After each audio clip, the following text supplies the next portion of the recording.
Donald Trump has survived more scandals than any major party presidential candidate, much less president, in the life of the Republic. Not only survived, but thrived. He has turned them on their head, making allegations against him into an argument for him, by casting himself as a serial victim rather than a serial violator. His persecution defense, the notion that he gets in so much trouble only because everyone is out to get him, resonates at his rallies, where he says, "They're not coming after me, they're coming after you, and I'm just standing in their way." But that, of course, belies a record of scandal stretching across his 78 years, starting long before politics.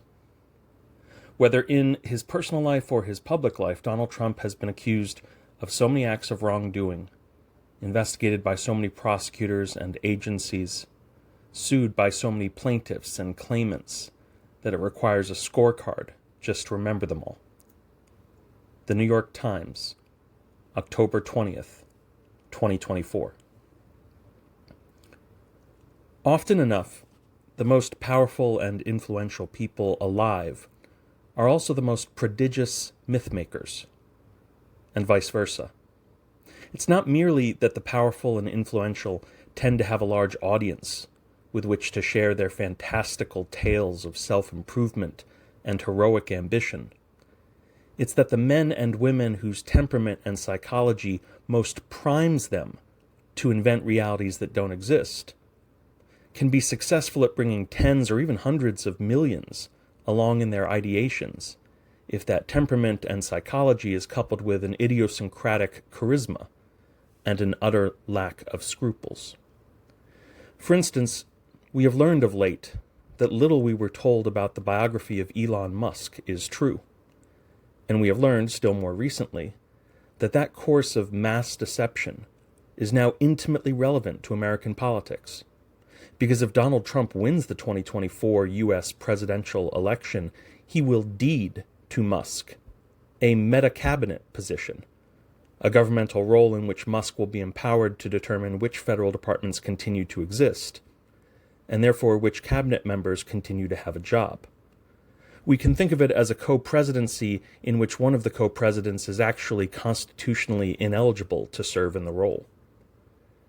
This book is something slightly different from a myth-busting exercise, because it's commonly understood that Fred Trump taught his son to be a killer from childhood, that Trump himself values the fear and envy of others over the earnest admiration of anyone, and that in a way historians still have yet to fully unpack, it is likely that Mr. Trump has never been loved by anyone who knows him intimately, and is well aware of that fact. Against this backdrop, it hardly seems revelatory to acknowledge that the product of such a childhood, young adulthood, middle age, and early geriatric period is a man who is callous and unfeeling, hypersensitive, and aggressively confrontational. The myths surrounding Donald Trump have always had more to do with his supposed business acumen, his supposed appeal to women, his supposed intelligence, his supposed instinctive understanding of people, his supposed belief in God, his supposed charisma and eloquence, and above all, his supposed suitability for positions of leadership. No one has ever doubted he is frequently, perhaps even historically, cruel. But for all this, Donald Trump has perhaps been at greater pains to hide his cruelty than almost any other trait. And that seems inexplicable until one understands that cruelty is so central to Trump's being that obscuring it from public revelation is akin to an existential compulsion, a desperate act of self-protection. When Trump uses an expletive at a rally immediately after saying that he doesn't want to do so, he's fruitlessly attempting to project that he's a man of tact and grace. When Trump performatively urges doctors treating an ailing rally-goer to take their time, even as he's visibly fuming at someone else's medical incident breaking his stride at a public event, there's some benighted clockwork spinning frenetically behind his eyes, trying to convince the world there's not just a method, but temperance in his madness. Trump could publicly admit certain of his darkest desires. For instance, the desire to see all his enemies executed, that has lately been revealed to us by those who worked closest to him during his presidential term. Yet he still understands how necessary it is to call these honest reports fallacious. He doesn't wish to be seen as cruel, because cruelty is indeed the point of Donald Trump. And understanding the point of Donald Trump is like knowing the name of a hell-spawned entity and therefore being capable of banishing it instantly. Trump is particularly protective of stories about his childhood and young adulthood, as only by understanding how viciously cruel and sexually deviant he was during these early stages of his seemingly perpetual devolution can one understand that Trump is, like any iconic malady humanity somehow can't quit, unchanging. If one considers the fact that tuberculosis has been largely eradicated from the United States, but still kills millions and millions of humans worldwide every year, because it's something that can be solved for locally, even as it remains a pestilence universally, one begins to see the larger philosophies to which Trump, and therefore Trumpism, are attached. Fascism, authoritarianism, sadism, autocracy, kleptocracy, oligarchy, vengeance, animus. Our species has no more been able to quit any of these than America has been able to quit a man who embodies them all. Thus the fundamentally peekaboo nature of Donald Trump's worst acts of cruelty.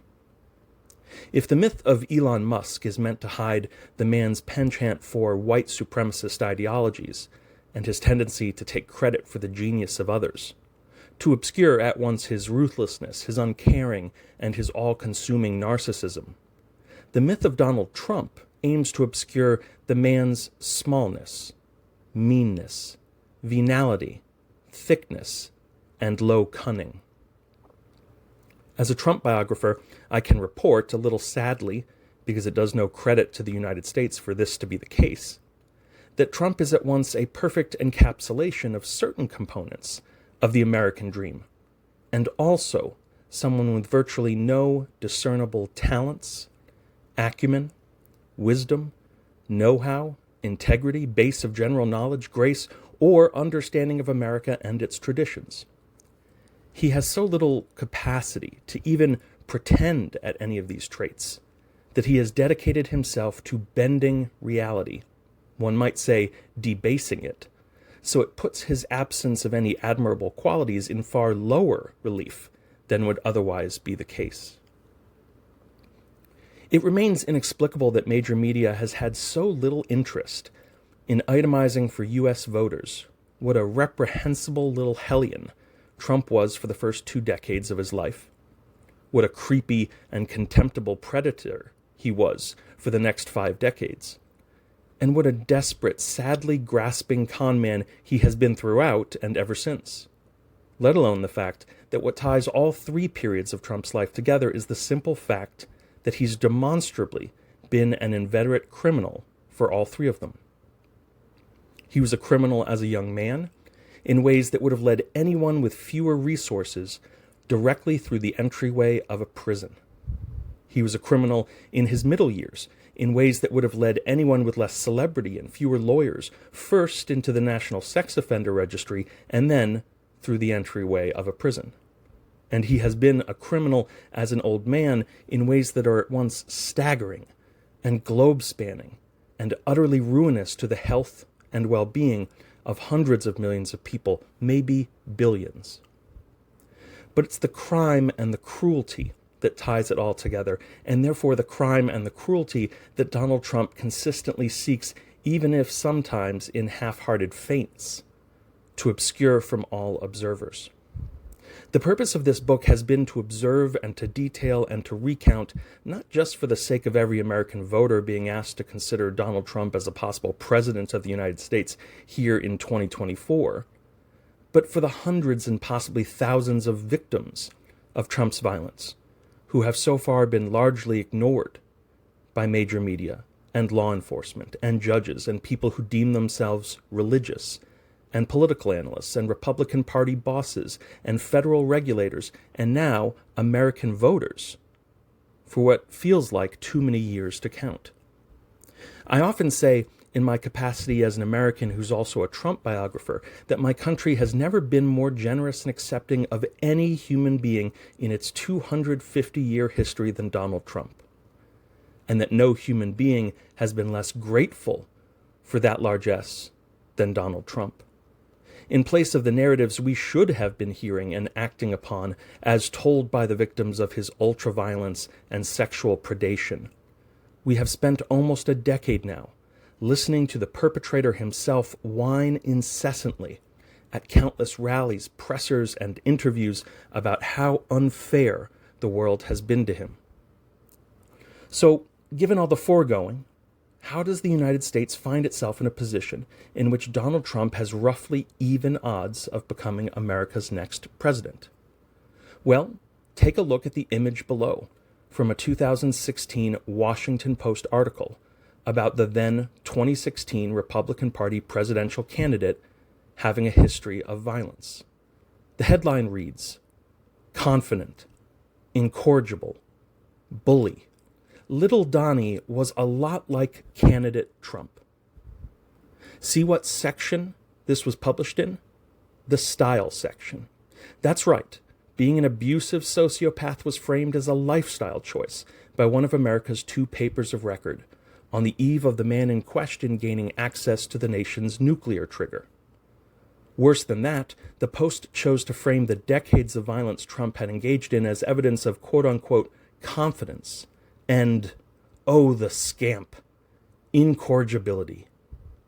While the Post does grudgingly call Trump a bully, it deliberately leaves out what kind of bully he was, the extremely violent kind, and makes the moniker toothless by warmly calling the younger Trump Little Donnie, even suggesting that the sort of behavior he engaged in as a young man is the same sort of behavior he engaged in to become the 2016 Republican Party nominee for President of the United States. This is another way of saying that, like it or not, the way Little Donnie used to be turned out to be a very good thing for him and for all those who support him politically. Is it really so hard for us to recognize a sociopath when we see one? And where does all this grave misjudgment of a man leave America? Well, if a man had done what is detailed in this book without sustained, meaningful recriminations for any of it, if every fine had been delayed or negated, every arrest permanently forestalled, every allegation piercingly discredited through libels and slanders he never paid any price for, every allegation that couldn't be done away with by process of law extinguished instead through threats or money, what limitations would such a man feel he had on his conduct at the age of almost 80? If you had done everything detailed in this book and were rewarded with the highest honor your nation can bestow on a citizen, captaincy of the ship of state, would you balk for even a moment at inciting a riot, provoking a civil war, shutting down a democracy? The question answers itself. Without accountability, there is recidivism. Without repercussions, there's chaos. Without limit, there's madness. Without an understanding of the limitation of fear as a motivating principle, there's an over-reliance on it that worsens by the year. Without a demand for honesty, we get deceit. Without a hope of grace, we descend into certain monstrousness. A man unable to face his own youth, middle age, and current state, unable to face even the merest accurate accounting of his own value, is a man who replaces justice with vengeance, integrity with venality, honest dealing with a cruelty so vast it may destroy a once great nation.